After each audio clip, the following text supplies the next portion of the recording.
Good morning. Freezing temperatures in northern India can't take the heat off policy makers in New Delhi as inflation shows no signs of cooling. Prices of essential food items continue to soar even as the non-food element of WPI starts turning costlier, triggering expectations of some interest rate hike later this month.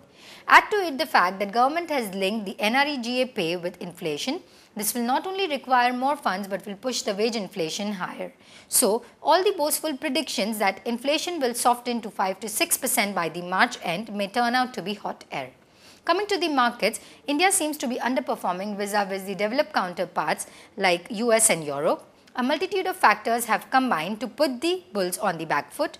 The near-term prospects continue to look slightly dim.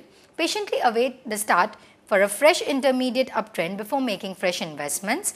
All eyes are on today's monthly jobs data in the US, which has been showing telltale signs of steady improvement. The global commodity complex has seen some moderation in the past couple of days, even as the dollar has recovered some ground. While it may be good for inflation hit India, stocks of companies linked to commodities may come under pressure. Quarterly earning reports both here and abroad coupled with the RBI's policy meeting later in the month will have bearing on sentiment. Global factors will of course play an important role. We expect the NSE Nifty to trade in the range of 5,950 to 6,150 in the near term. It could find support at 6,000 while resistance is expected at 6,100 to 6,200. In short, the bulls will have to be a lot more patient to see all-time new highs for the key indices. FIIs were net sellers of Rs 3.85 billion in the cash segment on Thursday, according to the provisional NSE data. The domestic institutional investors were net sellers of Rs 3.38 billion. FIIs were net buyers of Rs 1.65 billion on the F&O segment on the same day. The foreign funds were net sellers of Rs 924 million in the cash segment on Wednesday, according to the SEBI website.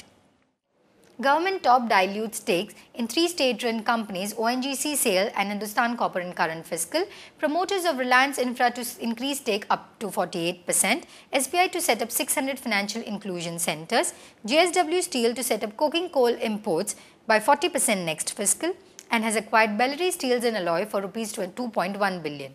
SAIL in talks with Japanese company for technology to set up a cold-rolled grain-oriented steel manufacturing facility. Suzlon begs Rs 8.7 billion order from Hindustan Zinc to set up wind farms in 4 states.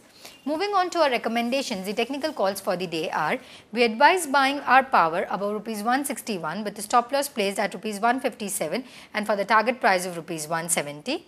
We advise buying NTPC above Rs 202.5 with a stop loss of Rs 198.75 and the target price of Rs 210. Our derivative strategy for the day are: long Exide Industry January futures in the range of Rs 165 to 166 for the target price of Rs 170 and the stop loss placed at Rs 162.5. Long Petronet January futures in the range of Rs 124 to 125 for the target price of Rs 129 and for the stop loss placed at Rs 121.5. Thank you. Wish you have a great day ahead.